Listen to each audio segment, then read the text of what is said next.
me your name, your position, and your organization. My name is Gibbs Abu. I am the president for Center for Social Value and Early Childhood Development Nigeria.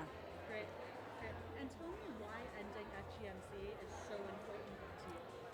Well, for me, FGM stroke C is very important because I am a nurse and I've worked in hospitals where I see FGM cases and what these women go through childbirth and when they come for family planning and counseling, I see the pains in their eyes.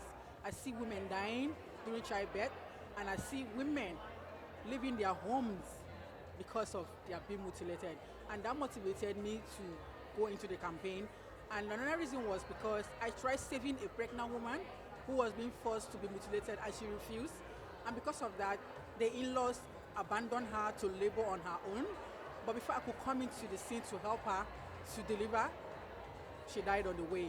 And that's another thing that motivated me. And I had to abandon all I was doing. I gave up my work to make sure that I fight this menace to the highest order.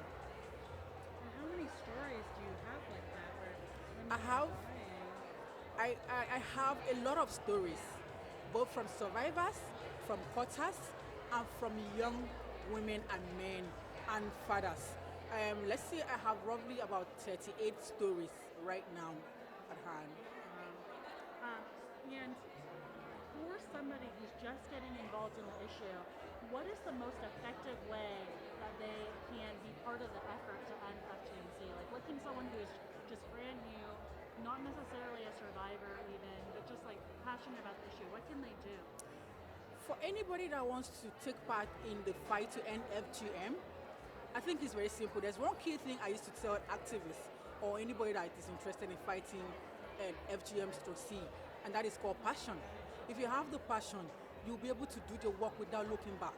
But if you don't have the passion, you won't be able to do the work because you always want to look at the finance, the fund, and if the fund doesn't come, what do? You will slack back. But if you have the passion, whether you have money or you don't have money, you would do the little you can do. So I want to say that they need to have the passion, they need to have the zeal and the time and commitment in ending up challenges. And what will it mean to you personally when there's no longer such a thing as FGM? Wow, I would like to say that what means so much to me when there's nothing like FGM stroke C in the world and in Nigeria where I'm coming from, I don't know what to say because right now the kind of campaigns that are going on in Nigeria, ever since we launched the End